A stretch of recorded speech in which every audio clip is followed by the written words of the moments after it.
Does God Have a Big Toe? Stories about stories in the Bible by Mark Gelman and Oscar de Mayo, published by HarperCollins. This story, Noah's Friends. Like most people, Noah ignored bad news. For example, when God told Noah that only his family would be saved from the big flood, Noah figured, God is very busy. Maybe the rest of the passenger list is in the mail. After all, this ark God wants me to build is huge. I'm sure there'll be more than enough room for all my friends. Later on, when God told Noah to take pairs of all the animals onto the ark, Noah understood right then that there would be no room for his friends. Noah didn't have the heart to come right out and tell his friends, but he did try to tell them in a roundabout way. He said to his pal Jabal, "You know, Jabal, this might be a very good time for you to take those swimming lessons you've been talking about for so long."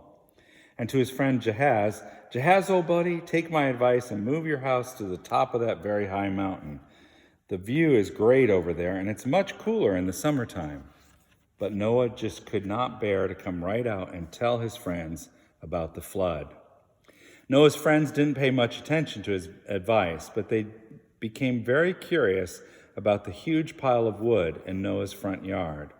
Noah told them it was just a statue, and even after the thing really looked like a boat, he said it was just a statue of a boat.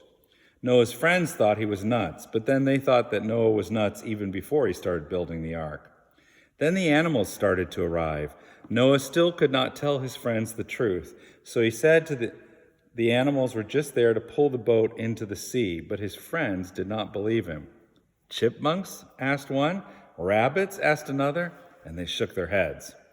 On the day the rains began, the animals all ran into the ark. The water began to cover the ground, and Noah's friends ran to the ark, banged on the door, and called up to Noah, who was peeping over the side of the ark, "Hey, Noah, you rat, let us in. We're your friends.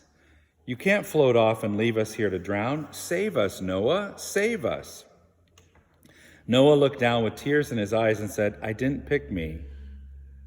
God picked me. What can I do?" Noah's friends Jahaz and Jabal came to the ark dressed in a zebra suit. They demanded to be let in. Noah knew it was them. They were too lumpy to be a zebra. Let me in, they said. "You forgot me when you gathered all the animals. I'm Jahaz, a zebra." Noah looked down at his friends and spoke through his tears.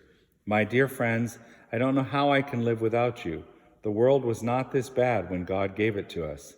I don't know why God is saving me. Maybe God needs somebody to tell the story of how we all messed up the world.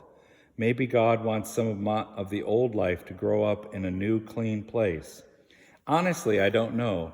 All I know is that I didn't pick me. God picked me.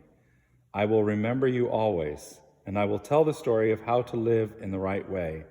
The story we all were told by God and by our parents, but that we forgot. Maybe my children's children will learn the story, and then maybe the world will not turn bad again, and then nobody will ever have to say goodbye to his friends again. I love you. I'm sorry for you, sorry for the animals, sorry for me, and sorry for God." Then the great rains came and flooded all the earth.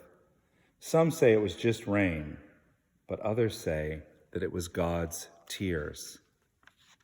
I invite you to think about how you might have ended that story or the conversation between Noah and his friends.